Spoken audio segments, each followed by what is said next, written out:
Hey there everyone, welcome back to the Main Street Garden. If you're new to my channel, my name is Tim and I'm growing in Nebraska Zone 5B. The topic of today's video is going to be Macrophylla hydrangeas and the experiments that I'm trying with basically growing them in full sun here in scorching Nebraska. So let's see what the results of that test are. Starting in the corner garden here, you can see that these guys are grown in basically ideal conditions here. So they have the shade of this tree above. So they're right on the perimeter of that, getting afternoon shade but morning sun. They're just starting to come into color here, at least on the end two ones. And then these middle ones are in the process of throwing some low buds. But I'm very happy with how these are doing so far.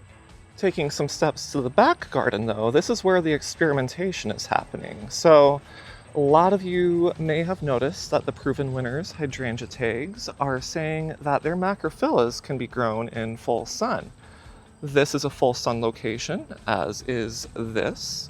So I wanted to recreate what Spring Meadows had done in their signature garden with Little Lime Punch and Let's Dance Sky View. You may notice that there is a different looking row of hydrangeas here than during the last garden tour. They died, basically. And it wasn't actually for the reason you might be thinking. So they are in a full sun location back here, or basically a full sun location. They get sun from about 11 until 4 or 5-ish in the afternoon. They actually got infested with spider mites. And then when the heat hit, they turned to crisp, basically. So they were already compromised. And unfortunately, there were a lot of casualties. So I replaced that entire row with mini mauvettes. But there is still one survivor right here, so I can continue the experimentation. You can see some of that spider mite damage here, but it appears to be bouncing out of it.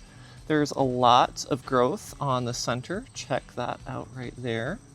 But so far so good. It does flag in the afternoon on those hottest days, but I found that as it's gotten established, it seems to be a lot more durable than it was when I initially planted it. Over to the right of Let's Dance Sky View is where things get arguably a lot more interesting. So we have two Let's Dance can-dos. This one was planted as a 2-gallon.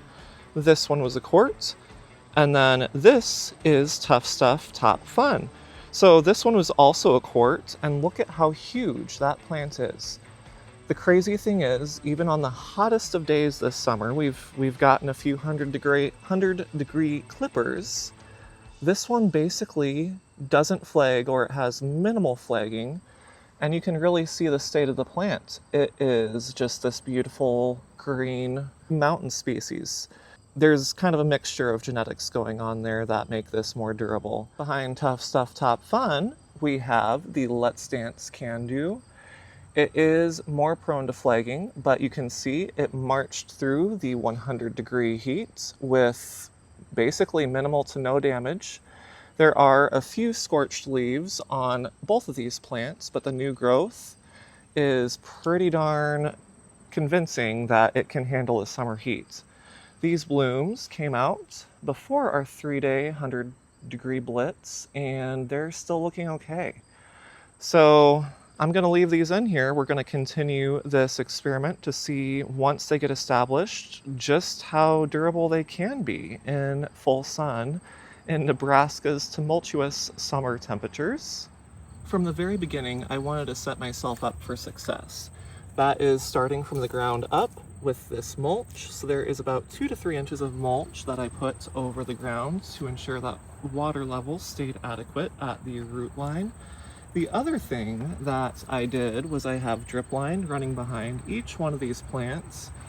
I don't run it as often as you might think. So there's some people that are running drip line like once every day. This has literally gotten ran maybe 4 times this summer. We've gotten intermittent rains. So what I've been doing very frequently is I dig my finger in to make sure that there is either enough or not enough moisture, and then, and only then, do I run the drip line. As a little bonus content here, we do have a trio of new for next year This is Let's Dance Hot Stepper. These were planted as quartz and they're just starting to bud up. But these are in what I would consider an ideal location because they have shade above, but they are getting morning sun.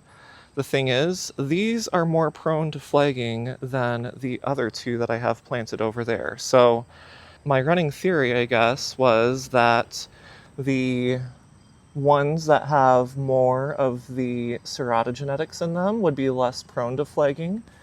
But I don't know if that's the case anymore. You can kind of tell that they have the thicker leaves, which would make them more durable to sun flagging, but maybe they just don't like it. Maybe it's variety based. So there you have it. That is the kind of ongoing results of my hydrangea experiment. I'm not telling you to go and rush to plant those macrophyllas or the macrophylla crosses in a sunny location just yet, but I do think that they're a lot more durable than some people give them credit for. If you found this video interesting, go ahead and like and subscribe, and if you have any questions, leave a comment down below. Until next time, thank you for watching The Main Street Garden.